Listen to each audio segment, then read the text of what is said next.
Hello, good morning, good afternoon, good evening, ladies and gentlemen. Welcome to my channel guys. എന്തൊക്കെയുണ്ട്? സുഖമായിരിക്കുന്നു പ്രതീക്ഷിക്കുന്നു. Nobody trailer വന്നിருக்கு, பார்த்துட்டு பேசலாம். Come on everybody. Yes, രാജുവിന്റെ കയ്യിൽ രാജു സമ്പാദിക്കാത്ത കുറച്ച് സ്വത്തുണ്ടല്ലേ? എല്ലാരും കൂടെ അധ്വാനിച്ചൊരു മുതല് സാറിന് സ്വന്തമായിട്ട് വീഴണമെന്ന് വിചാരിച്ചാ അത് കുറച്ച് കൂടുതലല്ലേ സാറേ? അതുകൊണ്ട് സാറിന് കിട്ടിയ മുതലിന്റെ പകുതിക്ക് ഞാകതാ കിട്ടിയത് മുഴുവൻ ദേഹത്തുണ്ട്. പകുതിയാക്കണ്ട, മൊത്തമായിട്ട് തന്നേക്കാം. രാജീവ് സാറല്ലേ? സാർ SP ഓഫീസർ എന്ന് പറഞ്ഞായിരുന്നു. രാജുവിന് ഏത് ബാങ്കിലെ അക്കൗണ്ട്? SSB. ഗുൽഷനോ? അവിടെ തന്നെ. പിന്നെ അതിനാ രാജീവൻ ISFC ബാങ്കിൽ പോയത്? ഈ പറഞ്ഞ രാജീവൻ ഇത് ആദ്യമായിട്ടല്ല വാർത്തകളിൽ നിറയുന്നത്. ഇതിന് മുന്നുള്ള സെക്യൂരിറ്റിനെ ലിഫ്റ്റിലിട്ട് താനിങ്ങനെ എന്നും ഓരോ പ്രശ്നങ്ങൾ ഉണ്ടായിക്കൊണ്ടെന്ന് ഞങ്ങൾ പോലീസുകാരെ പെട്ടുപോലോ. എന്ത് ചെയ്യാനാ സാറേ, കയ്യിലിരിപ്പ് പണ്ടേ കുറച്ച് മോശം. എടാ, ബാങ്കിൽ നിന്ന് ഇറങ്ങി കഴിഞ്ഞാൽ ക്യാഷ് ഔട്ട് കറങ്ങി തിരിച്ചടക്കാൻ പറ്റില്ല. ഇവിടെയൊക്കെ പൈസ വെക്കുന്ന സേഫ് ആണോ? ഞങ്ങൾ പിന്നെ ഉമ്മരെ 2 ദിവസമായിട്ട് ഉമ്മാരുടെ പുറകെ നടക്കുക സാറേ. ഓഫീസിലൊക്കെ പരാതിയില്ല, വീട്ടിൽ കയറാൻ വന്ന് അവർക്ക് ഇച്ചിരി ടെൻഷൻ കൊടുത്താലോ?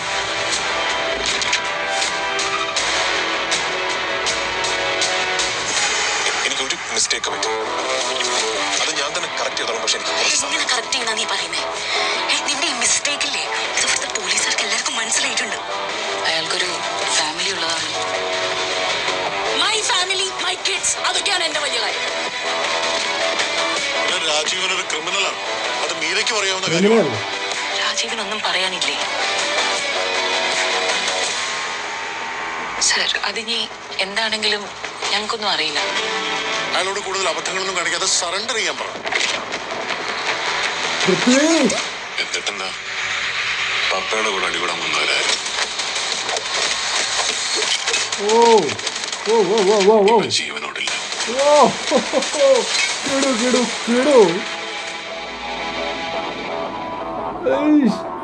ഡയലോഗ്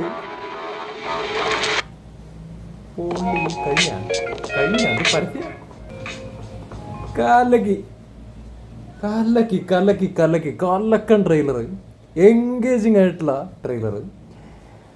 അതായത് എനിക്ക് ഓൾറെഡി നല്ല പ്രതീക്ഷയുണ്ട് ഈ പടത്തിൻ്റെ കാര്യത്തിൽ.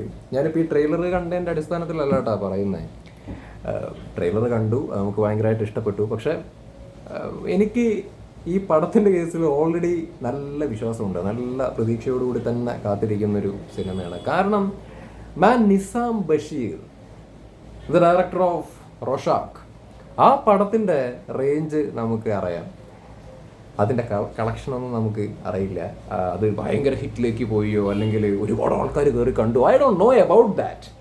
പക്ഷേ അതൊരു ഗംഭീര സാധനമായിരുന്നു.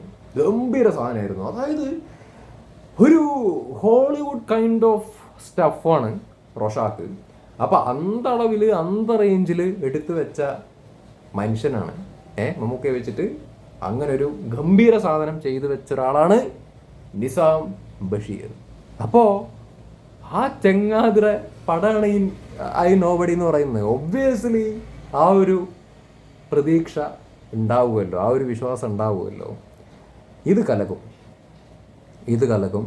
യാതൊരു സംശയമില്ലാത്ത കാര്യമാണ്. ഇത് കിടിലൻ തിയേറ്റർ എക്സ്പീരിയൻസ് തരാൻ വേണ്ടി പോകുന്നൊരു സിനിമയായിരിക്കുമെന്ന് ഞാൻ വല്ലാതെ വിശ്വസിക്കുന്നു. പടം ഇറങ്ങുന്നതിന് മുമ്പ് ഇങ്ങനെ പറയരുത്, പറയുന്നതിൽ അർത്ഥമില്ല എന്നുള്ളതൊക്കെ ആസ് എ പ്രേക്ഷകൻ എനിക്കറിയാം. നമ്മൾ അമിതമായ പ്രതീക്ഷയൊക്കെ വെച്ചുകൊണ്ട് പോയി കഴിഞ്ഞ് കഴിഞ്ഞാൽ എന്നുള്ള സാധനങ്ങളൊക്കെ ഉണ്ട്. യെസ്. ബട്ട് നമ്മൾ കുറേ ആയിട്ട് സിനിമകളൊക്കെ കാണുന്നതാണ്, നമ്മൾ പലതും ഒബ്സർവ് ചെയ്യുന്നുണ്ട്. പല ഡയറക്ടേഴ്സിൻ്റെ റൈറ്റേഴ്സിൻ്റെ സ്കില്ല് നമുക്കറിയാം. ബേസിക് ആയിട്ടുള്ളൊരു സാധനം ഉണ്ട് നമ്മുടെ മൈൻഡിൽ. അപ്പോൾ അതൊക്കെ വെച്ചിട്ടുള്ള ഒരു വിശ്വാസമാണ് ഞാൻ പറയുന്നത്. എനിക്ക് നിസാം ബഷീറിൽ നല്ല വിശ്വാസമുണ്ട്. റോഷാക്ക് പോലൊരു സാധനം എടുത്തു വെച്ച ആളുടെ ഈ സാധനം ഉണ്ടല്ലോ, ഇത് അണ്ടർസ്റ്റാൻഡ് ചെയ്യാൻ വേണ്ടിയിട്ട് പറ്റില്ല. അതാ പറഞ്ഞേ, ഇത് കിടിലൻ സാധനമായിരിക്കും.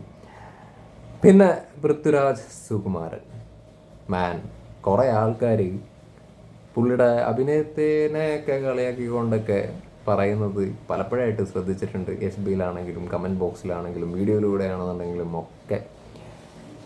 അയാൾ അടിപൊളി ആക്ടറാണ്. ഇപ്പോൾ ആടുജീവിതം ആയിക്കോട്ടെ, ഇന്ത്യൻ റുപ്പി പോലെയുള്ള സിനിമകളൊക്കെ നമ്മൾ കണ്ടിട്ടുണ്ട്. അയാൾ ഉഷാറാണ്. കിടിലൻ ക്യാരക്ടറൊക്കെ കിട്ടിക്കഴിഞ്ഞ് കഴിഞ്ഞാൽ അങ്ങേര് ക്യാരക്ടറിലേക്ക് ഇൻവോൾവ് ആയി കഴിഞ്ഞ് കഴിഞ്ഞാൽ ഉഷാറായിട്ട് മൂപ്പര് പരിപാടി ചെയ്യും. ഇപ്പോൾ എടുത്ത് പറയുകയാണെങ്കിൽ ആടുജീവിതത്തിൻ്റെ സമയത്ത് ഞാൻ ഓൾറെഡി വീഡിയോ ചെയ്തിട്ടുണ്ടായിരുന്നു. Man, what a great artist he is. എന്ത് നല്ല രീതിയിലാണ് അയാൾ ആ ഒരു ക്യാരക്ടറിന് വേണ്ടിയിട്ട് ഇയേഴ്സ് സ്പെൻഡ് ചെയ്തു.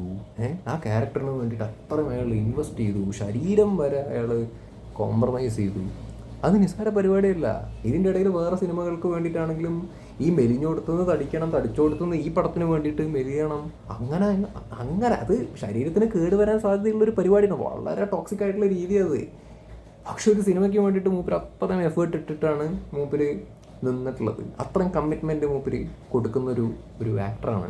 അത് ആടുജീവിതം എന്ന് ഞാൻ പറയാൻ കാരണം അത് ആ ഒരു ജേണി അങ്ങനെ ആയിരുന്നു. ആ ആക്ടറിൻ്റെയും അല്ലെങ്കിൽ അതിൻ്റെ സംവിധായകരുടെയും ഒക്കെ അത്രയും എഫേർട്ട് ഇട്ടിട്ടുണ്ട്.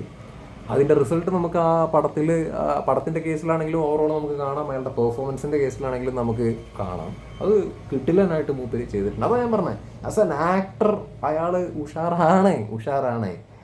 അത് എന്താ പറയുക, ഇപ്പോൾ ഈ പടത്തിലേക്ക് വരുന്ന സമയത്താണെങ്കിലും ഒരു ആക്ടർ പൃഥ്വിരാജിനെയാണ് ഞാൻ പ്രതീക്ഷിക്കുന്നത്. മൊത്തത്തിൽ ഇതിൻ്റെ കഥ തന്നെ കിടിലൻ ആവാനുള്ള സാധ്യതയുണ്ട്. ആൻഡ് ഇതിൻ്റെ ക്യാരക്ടറാണെങ്കിൽ ഞാൻ അയാളുടെ ബോഡി ലാംഗ്വേജാണ് ശ്രദ്ധിച്ചുകൊണ്ടിരുന്നത്. അയാളുടെ ഒരു സ്ട്രേഞ്ച് ആയിട്ടുള്ളൊരു സാധനം, അതാണ് ഞാൻ ട്രെയിലറിൻ്റെ അകത്തും ശ്രദ്ധിച്ചുകൊണ്ടിരുന്നത്. സോ ഞാൻ ഒരു ആക്ടർ പൃഥ്വിരാജിനെയാണ് ഇതിൻ്റെ അകത്ത് കാണാൻ ആഗ്രഹിക്കുന്നത്. പ്രതീക്ഷയുണ്ട് ഒബ്വിയസ്ലി. ഞാൻ കാണാൻ ആഗ്രഹിക്കുന്നത് ആ ഒരു ആക്ടർ പൃഥ്വിരാജിനെയാണ്. സോ അത് ഇതിൻ്റെ അകത്ത് കാണാൻ സാധിക്കും എന്ന് വിശ്വസിക്കുന്നു. പിന്നെ കൈ നിറയെ സിനിമകളുണ്ട് മൂപ്പർക്ക്. ഐ നോബഡി,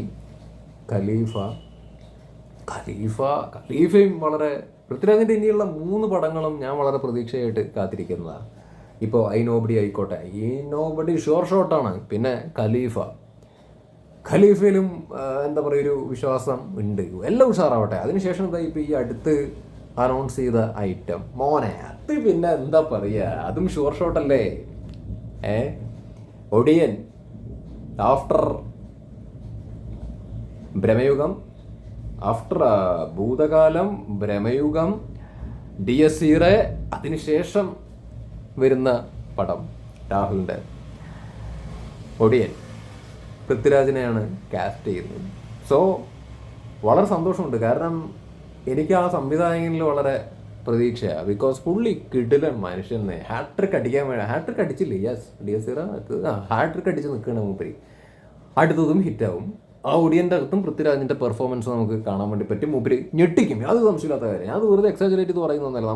നമ്മൾ കുറേ ആയിട്ട് ഇവരെയൊക്കെ കാണുന്നതല്ലേ, നമുക്ക് അറിയാം ഇവരുടെയൊക്കെ പൊട്ടൻഷ്യൽ, എങ്ങനെയൊക്കെയുള്ള ക്യാരക്ടർ കിട്ടിക്കഴിഞ്ഞ് കഴിഞ്ഞാൽ ഏതൊക്കെ സംവിധായകൻ്റെ കൂടെ വർക്ക് ചെയ്യുന്ന സമയത്ത് ഇവർ എങ്ങനെയൊക്കെ എത്രയൊക്കെ കൊടുക്കുന്നുള്ളത് നമുക്ക് മനസ്സിലാക്കാൻ വേണ്ടിയിട്ട് സാധിക്കും. സോ ഒടിയൻ പൃഥ്വിരാജ് കലക്കും, ഒടിയനിലും പൃഥ്വിരാജ് ഞെട്ടിക്കുമെന്നുള്ളത് തന്നെയാണ് എൻ്റെ ഒരു വിശ്വാസം. എന്തായാലും വരട്ടെ. ഇത് ഞാൻ ഇങ്ങനെ എടുത്ത് പറയാൻ കാരണം പൃഥ്വിരാജിൻ്റെ ലിസ്റ്റ് ഓഫ് മൂവീസാണ് ഇപ്പോൾ ഈ 3 എണ്ണം എന്ന് പറയുന്നത്. അടുപ്പിച്ച് 3 പടങ്ങൾ വരാനുണ്ട്. So let's wait for the movie.